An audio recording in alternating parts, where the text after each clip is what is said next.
From Scooter. From Scooter. Welcome back to the Morning Show on XL7 TV. It's time for This Week in Real Estate with Mr. Bob Zadora. How are you, sir? I'm good. Good. How's, other than wet today, how's things been? Things have been good. We've been out. We were out on a listing appointment yesterday. We had a couple closings this week. It's been, picked up. It's a kind of a goofy market. There's more houses coming on the market. We're up to 370 something. Wow, that's a big number. So that's a big number from where, a year ago we were at maybe 2 something. So there's a big change. Yeah, the year before that it was 1 something. Well, yeah. And for a while we were down in, we hit 70 on 1 week, but that's. When you have an influx of numbers coming into the market, is that bringing the market down, the value of the home, or is that? In theory, you would think that, but people still think it's 2021. When we're trying to price things and we're trying to show them this is where the market is now, what things are selling for, and no, I want this. So it's kind of hard. And ideally, we'll tell people if they really want this and they should be here, we'll tell them, look, we'll give it 2 weeks. If we don't have 5 showings, 4 showings, whatever, depending upon the price of the house, then we're too high. People that are coming here from other markets that are having difficulties selling their houses in some other markets. Because they want this and it's worth this. Right. And even some of the other markets have really been hurt. The interest rates have hurt people. You got markets where houses sell for $500,000-$600,000 normally. That's their mean price, and they're not selling for that. So there'll be some corrections. I don't see it going. I don't see that at all. But I think there'll be the number of price reductions this week is up, and just people adjusting to the market. If you want to sell, this is what you're going to have to do. Has this brought back the art of negotiation on the buyer's side? On both sides, yeah. Trying to bring people together and not ask for silly things. During COVID, you could just sit there and say, "This is what I want," and pretty much get it. And that was part of the problem. So sellers got kind of used to that, and they know that their girlfriend across the street. Well, when she sold her house, this is what they got. Okay, but that was then. And it's a different market now. The interest rates. I've got the sheet from Chris Nassari with the 1% origination fee, and this is with Tier 1 credit and everything. But you can get a 30-year fix for 5.65. An FHA loan is 5%. Rural Development's 5.12, and a VA is 5. So you can do, it's down. And if I had bought at the top, and I was paying, that high 6s, low 7s, I'd be looking to refi. It might cost you a couple bucks, but I think in the grand scheme of things, you're going to be ahead of that. And talk to the people that do that and get locally. Their advice locally. Yes, please, local banks. They can't be overstressed for a variety of reasons, but that's just so important in the market and to the area here. And that's the bigger thing, being able to support the football teams, whoever is buying lunch, on Thursday for them, things like that. You're going to run into the banks and the finance guys that can do that here. Quicken ain't sending no money to Mountain Home, to Yellville, to anywhere in the Ozarks, believe me. So you want to deal with local people, you want to be able to sit across the table from them. That's always a big thing. Is it still important to get an updated acceptance letter? Or Yeah, you want to still be pre-approved. If we've had people that have come in and, we're going to pay cash. No, cash is dead presidents. Cash isn't money that's in other investments. Cash is, did you just closed on your house someplace else. You get the money sitting in the bank because you knew you were going to go someplace else and buy a home. That's pretty much cash. Stuff that you can't get to easily or is invested in something because we've had it happen where people have gone and said, I've got cash, and then they go and it's in some sort of stock, bond, whatever, and that broker's telling them, oh no, you don't want to buy a house with this money, because that's their money. That's how they're making their livelihood. I can appreciate the concept, but people need to realize the difference between, it's a cash deal. They think I don't have to get a mortgage. and then they do have to get a mortgage because, well, okay, he explained to me that it's going to be such a tax hit, things like that, that it can be pretty expensive. So for some. For others, you're better off because they want to get out of where they are and go someplace else. It's worth spending the money to be able to come here, and it's just, everybody is different. I stay out of people's money as best I can. I'll send them over to Christmas. I'll send them over to one of my banks that we use, for security, whoever it may be, and to send them over and you sit down, you talk to the guy, the girl whoever the mortgage person is over there, they will tell you what you can afford. I don't care how much money you got. And you're going to tell them how much, I want to spend this much money, this is what I got. The best thing with Chris is that when you come out of the office, you got the golden ticket. You know how much you can afford. You know what your payments are going to be. You know a thorough job. We got a pre-approval letter 2 days ago on a project that we just put it under contract, and it's that they're pre-approved for this amount, subject to, now they want to see their income tax, all the things that should have been done before you get pre-approved, because anybody can go in and say, oh yeah, I make $600,000 a year, I've got this in the bank, I got that in the bank. There's no verification. Exactly, you get no verification sets, so they'll write you up a letter, but it has limited value.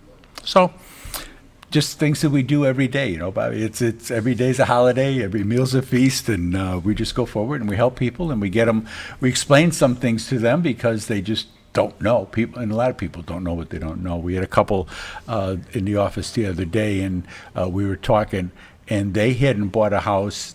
The only transaction they had been involved in was helping their son buy a house several years ago. They hadn't bought a house in 30 years, and there's a lot of people like that. You first house, it worked out just fine. You raised the kids, you stayed there, and you were good. To be able to not realize what's going on with the market, trying to explain the buyer's rep, what's going on with that with the buyer's agency, trying to explain some of the backstory on it, and that's a moving target. We're going to do this now. We're going to do a little more of that now. It's like, okay, fine. You try to adjust and do the best you can. And that's all you can do. Is it getting any easier for a first-time home buyer? Well, the rates coming down it will make it a little easier, but it's going to help. As the rates come down, it's going to help push those prices up because they'll be, they say I got 300 and some homes on the market right now, but the prices of them are kind of high. For them to come up with that 20% down, for them to come up, even with mom and dad's help, there's a big difference. Obviously, a huge difference between when we bought our first house and now. But even when we were starting to come here, 20 years ago, big difference in prices and how things are done. Can a first-time home buyer still get in at 5%? If their credit's good and they have enough down payment. That's what I'm saying, a 5% down payment. There are some programs that you can for that. Some of the FHA, which we do, there's a lot of NRD loans here. There's a lot of them write those, and those help a lot for being able to help the first-time home buyers get in. So there's still hope. Oh, yeah. I mean, it's not. And now, we've talked about this before, now they'll allow you to get a gift from grandma or grandpa. Yeah. Before, you couldn't do that. That money had to be in your possession for X number of days. Yeah, they have it for so long, and it was more accountability and stuff. Now they're not as bad on that. So that makes it a little easier. And so if you can get, if there's some money in grandma and grandpa, they can help you out. That's a good thing, because advanced in a long inheritance. Exactly. That's just what it is, and kind of look at it that way, and do what you can do to better yourself because of that. When you get that lift up, it makes a big difference. If you could reach into your top hat and pull out some words of wisdom for a first-time home buyer, what would it be? Be realistic on a kind of house that you're looking at. It's your first home. It maybe isn't going to be all granite and stainless and everything else. You kind of, first home that we had was a little Cape Cod, but But I could see, I went in, I said, if this wall wasn't here, it'd make this whole thing a lot bigger here, and it'd open up the dining room and living room, and I could see things that we could do. And over time, we redid the kitchen, little kitchen, so it wasn't that big of a deal, but we redid the kitchen. We put a dormer upstairs and put like a TV room up there, and then we put a dormer out the back, put a deck out the back, put a new garage in, but that was all over time, and you save up some money and you do a Build some project, you equity. save up some, and you build up, and when we sold it, it was like, okay, I made back all the money we put into it. We lived in it all those years. That's a big thing. We kind of forget that. That you're living there. You're going to be paying to live someplace. So there's a benefit, a cost benefit of living in that house all that time. Right. And you got to kind of you want to kind of keep that in the back of your mind when you're trying to sell. It's a business. It is part of your equity.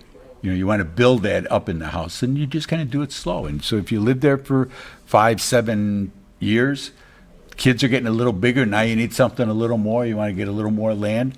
That's what you do. You take that equity that you built in that house that you've improved and move on. And you feel a lot better about yourself. You move into something that's all done, and like I say, the stainless granite, and I use those as examples because upper end houses generally thought of that way. It's different when when you're doing it, you feel much better about yourself, and the 2 years you'll have some knockdown dragouts, but you'll come out of it a lot stronger at the end of the deal, going forward. Just paint it the color she wants. That's There you go. Just cave right away. Let's look at your numbers. I don't paint nothing. I have painters come in. Bob don't paint nothing. I learned my lesson. That's one of the things I learned that I couldn't do. This week in real estate, there were 59 new listings came on the market, 1 commercial property, 20 parcels of land, 38 homes came on the market. They range in price from $34,000 to $1 million. 5 of them are taking backups. There were 26 sales, commercial property, 6 parcels of land, 19 homes sold. So it kind of gives you an idea. 34 homes came on, 19 homes sold. The homes that sold from $75,000 to $1.1 million. Average sale price this week was $301, kind of high. The average list price when it came on was $315, with 76 days on market. A total of $5.7 million in residential real estate closed this past week. 9 properties expired. There were 34 residential price changes. Currently, there's 375 homes on the MLS, and as we spoke about, that's appreciating pretty rapidly. Year to date, for 2024, there's been 744 homes have sold for $182 million. Average sale price this year is $244 with 93 days on market. Last year, there had been 763 homes that sold. Average sale price of $229,000 with 87 days on market. So market's still moving forward. It's slowing down some as we come into the presidential silly season. That has an effect on things. People are kind of like, we ain't doing nothing. Yeah. We're going to wait and see what's going to happen. Yeah. It's not going to. Is it going to matter? Probably not. In the meantime, you're not living your best life. Worrying about things that you have very little control over.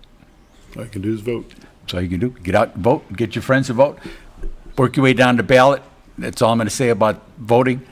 Work your way through. Don't just go in and hit one name on the top and then just walk out there. There's other elections that are around there that affect you a lot more than that name on the top. Tomorrow, Music at the Square in Yellville. The Republican Party of Marion County is sponsoring that, and we'll be out there. We'll have signs and things like that for sale. Signs are for sale because they charge us for them. I was like, really? And like, all the signs are going to the swing states. So, okay, fine. So we bought some signs and we're selling them and try to get the message out here and make people feel a little better. How do they get you? Call Linda. That's how you get me. Call Linda. She's at 870-405-0793. Check out the website, retiredarkansas.net. You can see the cameras every morning here on XL7. It's a great thing to look at. You're sitting there a little bored. Something will happen on that camera as you're watching it. But give her a call, 870-405-0793. This has been This Week in Real Estate with Bob Zadora of the Century 21 Z Team. 870-405-0793. Retiredarkansas.net is their website. You've been watching This Week in Real Estate. We'll be back in just a moment.